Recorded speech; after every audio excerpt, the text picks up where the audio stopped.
ഈരക്കായി ഗൊജ്ജ് ചെയ്യാമേ. ഈരക്കായി എല്ലാം ഞാൻ തൊലിയെല്ലാം കളഞ്ഞെടുത്തിട്ടുണ്ട്, നല്ലതായിട്ട് ക്ലീൻ ചെയ്തെടുത്തിട്ടുണ്ട്. ഇതിന് നമുക്ക് കട്ട് ചെയ്തെടുക്കണം.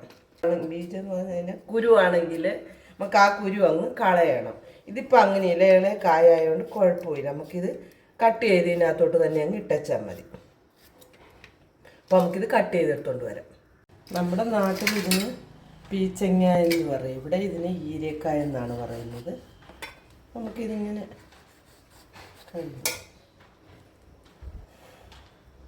ഇതിൻ്റെ അരി വിളഞ്ഞതല്ല, അതുകൊണ്ട് പിന്നെ നമുക്ക് കളയേണ്ട ആവശ്യമില്ല. ഇങ്ങനെ അങ്ങ് കട്ട് ചെയ്തെടുത്ത് വെച്ചാൽ മതി. ഇത് വെച്ച് സാമ്പാർ വയ്ക്കാം. ഞാൻ ഓൾറെഡി സാമ്പാർ വെച്ച് അടുത്തത് ഞാനൊരു സവാള എടുത്തിട്ടുണ്ട്. വലിയ സവാളയായിരുന്നു, ഇപ്പോൾ പ്രാവശ്യം കിട്ടിയതെല്ലാം വലിയ സവാളയായിരുന്നു. അത് കാരണം പിന്നെ വലിയ ഒരെണ്ണം എടുത്തതായിരുന്നു. അത് നമുക്കിങ്ങനെ നീളത്തിലല്ല ചതുരവാക്കിന് കട്ട് ചെയ്തെടുക്കാം. ഇങ്ങനെ ചെറുതായിട്ട് ഒത്തിരി വേണ്ട.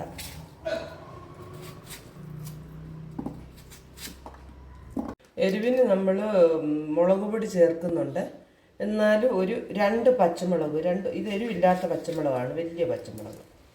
അത് കാരണം ഒരു 3 പച്ചമുളക് എടുക്കുന്നുണ്ട്. അത് നമുക്ക് നീളത്തിൽ ഇങ്ങനെ കീറി ഈ ഉള്ളിക്കകത്തോട്ട് തന്നെ അങ്ങ് ഇട്ട് കൊടുക്കാം. നീളത്തിൽ കീറി ഇങ്ങനെ 2ആയിട്ട് 3 പച്ചമുളക്. അടുത്തായിട്ട് നമുക്ക് വേണ്ടത് തക്കാളിയാണ്. ഇച്ചിരി പുളി വേണം ഇതിന്. ഞാനത് കാരണം ഒരു മീഡിയം സൈസിൽ 5 തക്കാളി എടുത്തിട്ടുണ്ട്. ഇത് നമുക്ക് ചെറുതായി അരിഞ്ഞ് മാറ്റി വയ്ക്കാം.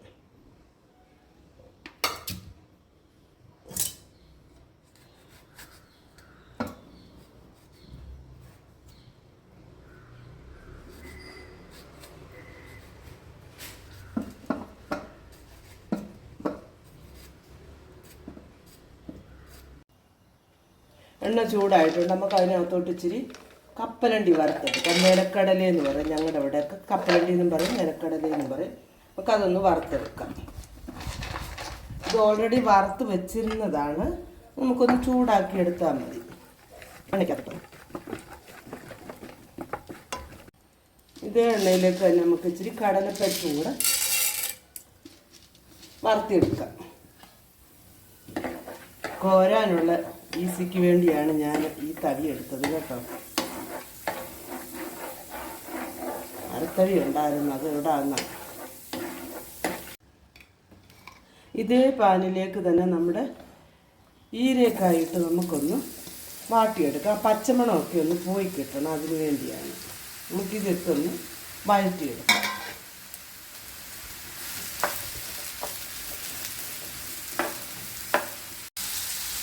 നമ്മുടെ ഈരക്കായെല്ലാം ഇവിടെ നന്നായിട്ട് പീക്കങ്കായെല്ലാം നന്നായിട്ട് വഴന്ന് വന്നിട്ടുണ്ട്. നമുക്കിതൊരു പാത്രത്തിലേക്ക് തന്നെ മാറ്റാം. അതേ പാനിലേക്ക് നമ്മൾ കുറച്ച് എണ്ണ ഒഴിച്ചിട്ടുണ്ട്. എണ്ണ നന്നായിട്ട് ചൂടായിട്ടുണ്ട്. നമുക്ക് ഇതിനകത്തോട്ട് ഇച്ചിരി കടുക് ഇട്ട് കൊടുക്കാം.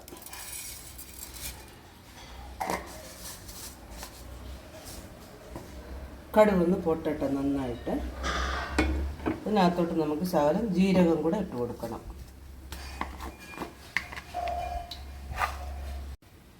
കടുക് നന്നായി പൊട്ടിയിട്ടുണ്ട്. അതിനകത്തോട്ട് നമുക്ക് ഇച്ചിരി ജീരകം കൂടെ ഇട്ട് കൊടുക്കാതെ, നല്ല ജീരകം.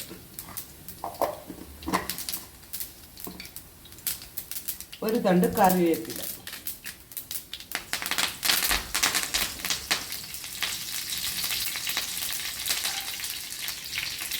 ഇപ്പം നമ്മളിതിനകത്തോട്ട് നമ്മൾ അരിഞ്ഞ് വെച്ചിരിക്കുന്ന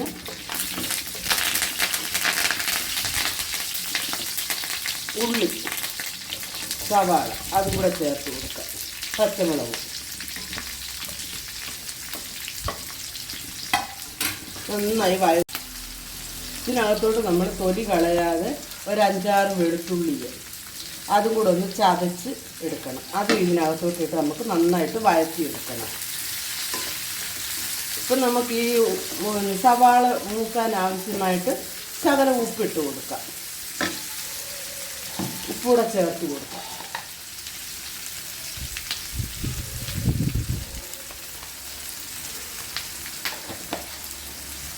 നമ്മൾ സവാള നന്നായി മൂപ്പിച്ചെടുക്കണം.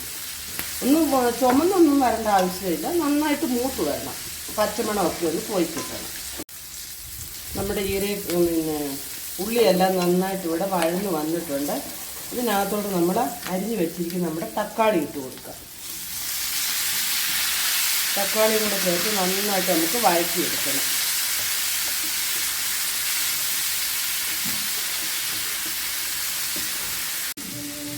തക്കാളിയെല്ലാം നന്നായി വഴന്ന് വന്നിട്ടുണ്ട്. നമുക്ക് ഇതിനകത്തോട്ട് നമ്മൾ ആദ്യമേ ഒന്ന് വാട്ടി വെച്ചിരുന്ന് ഈരക്കായ ഉണ്ടല്ലോ, അതും കൂടെ നമുക്ക് ഇതിനകത്തോട്ട് ചേർത്ത് കൊടുക്കാം. ചേർത്ത് കൊടുത്തിട്ട് നന്നായി മിക്സ് ചെയ്തിട്ട് ആവശ്യത്തിനുള്ള ഉപ്പൊക്കെ ഇട്ട് കൊടുക്കാം. മസാലകൾ ചേർത്ത് കൊടുക്കാം.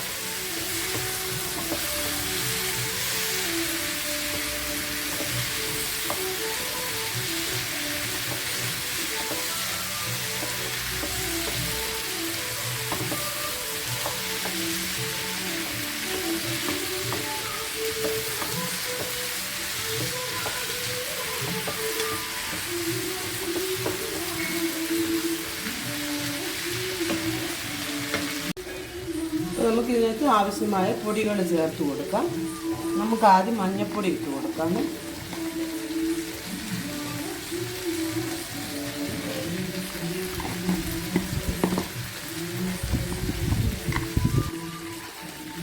അത് കഴിഞ്ഞ് മുളക് പൊടി ഇട്ട് കൊടുക്കാതെ, ഞാനിപ്പോൾ ഇത് എരിവ് പറഞ്ഞ മുളക് പൊടിയാണ്, അതുകൊണ്ട് ഒരു സ്പൂണ് മുളക് പൊടി, ചെറിയ സ്പൂണ്, അതുകൊണ്ട് ഒരു സ്പൂണ് മുളക് പൊടിയെ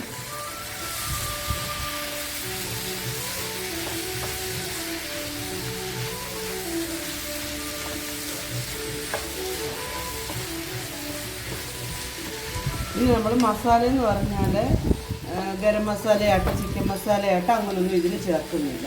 പിന്നെ നമുക്ക് ഇച്ചിരി ചില്ലി ഫ്ലേക്സ് ചേർത്ത് കൊടുക്കാം. മുളക് പൊടി അതും കൂടെ ചേർത്ത് കൊടുക്കാം. നന്നായി ഒന്നുകൂടി വഴറ്റിയിട്ട് നമുക്കിത് അടച്ച് വെച്ച് ഒരു 5 മിനിറ്റ് വേവിച്ചെടുക്കാം. കാരണം ഈ പീക്കിങ്ങ എന്ന് പറയുന്ന സാധനം പെട്ടെന്ന് വെന്ത് കിട്ടും.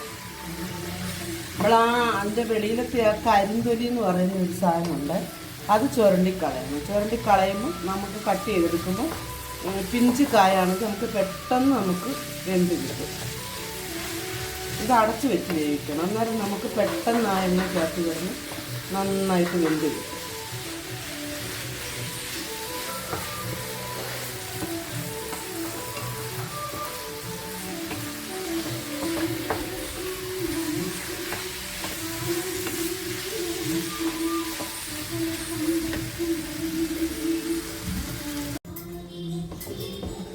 അങ്ങനെ നമ്മുടെ ഈരക്കായ് ഗൊച്ചിൻ്റെ ഈരക്കായ എന്നാ വരുന്നത്.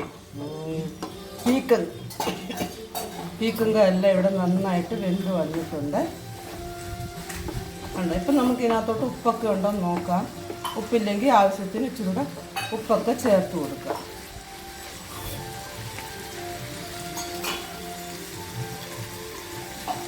ഉപ്പുണ്ട്, നല്ലതായിട്ട് ഉപ്പ് ഇട്ടുണ്ട്. ഈരക്കായൊക്കെ വെന്ത് വന്നിട്ടുണ്ട്. കണ്ടോ, നല്ലതായിട്ട് വെന്തിട്ടൊക്കെ. ഇനി നമ്മളിതിനകത്തോട്ട് നമ്മൾ വറുത്ത് വെച്ചിരിക്കുന്ന നമ്മുടെ കപ്പലണ്ടിയും കടലപ്പരിപ്പും അതും കൂടെ നമുക്കിതിനകത്തോട്ട് ചേർത്ത് കൊടുക്കാം.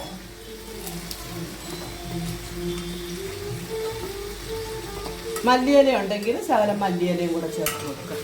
അത് സ്റ്റൗ ഓഫ് ചെയ്ത് കഴിഞ്ഞിട്ട് നമ്മൾ മല്ലിയില ചേർത്ത് കൊടുത്താൽ മതി.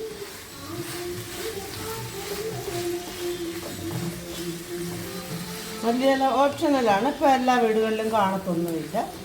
ഉണ്ടെങ്കിൽ ശകലം മല്ലിയില ചേർത്ത് കൊടുക്കാം.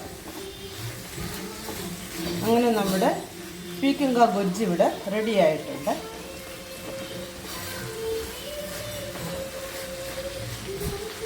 അങ്ങനെ നമ്മുടെ ഈരക്കായ് ഗൊജ്ജ് ഇവിടെ റെഡി ആയിട്ടുണ്ട്.